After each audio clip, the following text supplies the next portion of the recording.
Welcome to my channel. मेरे channel में आपका स्वागत है और आज हम लोग सेमेस्टर फर्स्ट के फाइनेंशियल अकाउंटिंग सब्जेक्ट के चैप्टर 6 के ऊपर डिस्कस करेंगे। जैसा कि हम पहले भी डिस्कस कर चुके हैं कि financial accounting is a numerical and theoretical subject जहाँ पे एग्जाम में we can expect both type of questions and if we talk about these videos then these are the short crisp videos through which you will get a complete understanding of the chapter. और साथ में हम ये भी discuss करेंगे कि exam में MCQ perspective से इस चैप्टर में कौन से इंपॉर्टेंट टॉपिक्स है which you need to refer, which you need to study maybe during 1 or 2 days before the exam if you are having time constraint। And parallelly we will discuss के जो आपके theoretical questions है उसके लिए कौन से important topics है। So let's start about the 6th chapter. सो इससे पहले वाले चैप्टर में अगर हम बात करें तो इससे पहले के चैप्टर में हम लोगों ने फाइनेंशियल रिपोर्टिंग स्टैंडर्ड्स के ऊपर डिस्कस किया था। This is again the second version of financial reporting standards. Similarly, those who have seen my previous videos, वहाँ पे भी हम डिस्कस कर चुके हैं कि इसमें कुछ न्यूमेरिकल बेस्ड क्वेश्चंस नहीं है, डायरेक्टली रटने वाले क्वेश्चंस है, रटने वाला चैप्टर है जिसमें you just need to refer couple of full forms, you just need to refer couple of standards जिसमें आपको पता होना चाहिए कौन सी ईयर में कौन सा स्टैंडर्ड था एंड कौन से स्टैंडर्ड का क्या सिग्निफिकेंस है। So if we talk about this chapter, तो सबसे पहले we discuss about the gap. Gap is basically generally account as accepted accounting principles.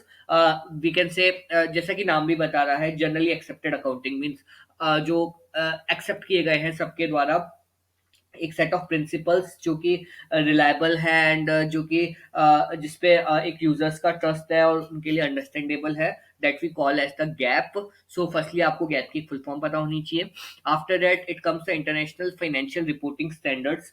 अगर हम फाइनेंशियल रिपोर्टिंग स्टैंडर्ड्स की बात करें तो उसमें there are two series of standards and there are two series of interpretation. Two series of standards की अगर हम बात करें so they are explicitly called as International Financial Reporting Standards and older series of International Accounting Standards। So exam में भी एक question आ सकता है कि IFRS का ओल्डर वर्जन क्या है। So it's IAS and there are two series of interpretation जो कि फॉर्मर था issued by the former standard interpretation committee which is SIC and which was issued by the existing IFRIC which is International Financial Reporting Interpretations committee. So again कुछ full forms है जो कि आपके mind में रहनी चाहिए and उन दोनों का क्या सिग्निफिकेंस है वो आपको पता होना चाहिए। Then next part comes as the comparison of Indian GAAP, IFRS and Ind AS। अगर आपके पास टाइम परमिट करता है सी इस पे again we can expect 2 to 3 question, even sometimes more than that. So it's very important कि आपके mind में जो इन तीनों के एक आपके बुक में एक टेबुलर फॉर्मेट में डिफरेंस दिया गया है, आप एक बार उन्हें एग्जाम से पहले जरूर स्टडी करें। Those are very important.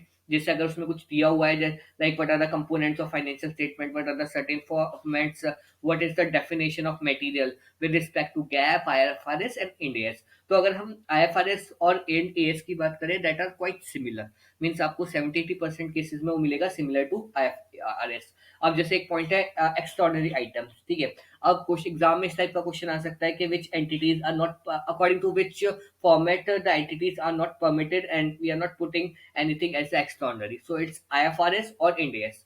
End GAAP में ऐसा नहीं होता। सो इस टाइप के questions we can expect like statement of change in equity या कैपिटल है। सो कैपिटल का डिस्क्लोजर हम कैसे करते हैं इन टर्म्स ऑफ IFRS, ठीक है। रेवेन्यू की डेफिनेशन क्या है, और maybe they just provide you some thing like revenue is the gross inflow of the cash receivables and other items, other consideration in the course of ordinary activities। तो ये किसके अंदर cover होती है, it's a part of Indian gap और IFRS और Ind AS। तो आपको पता होना चाहिए that its full form is covered under Indian gap।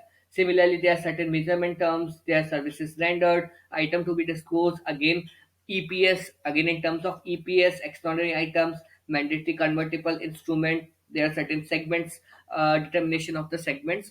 so इन सबके जो differences है वो इन तीनों के respect में आपको at least if you read it you will get an understanding and there is a possibility that you can attempt the right question, right answer for the right question। so this is again a very short chapter, purely theoretical, so it's better to just read and again I am recommending कि इस chapter में सबसे important is the comparison part, so read that comparison which is provided in the tabular format में। एक आपके book में I think 4-5 pages का आपका टेबुलर फॉर्मेट में डिफरेंसेस दिए गए हैं, आप एक बार उनको एग्जाम से पहले जरूर स्टडी करें। So this is all about this chapter. If you have any doubts, if facing any issue, just feel free to connect to me at njc.mba@gmail.com. If you like this video, do like, do subscribe, and stay connected for further videos. Thank you so much.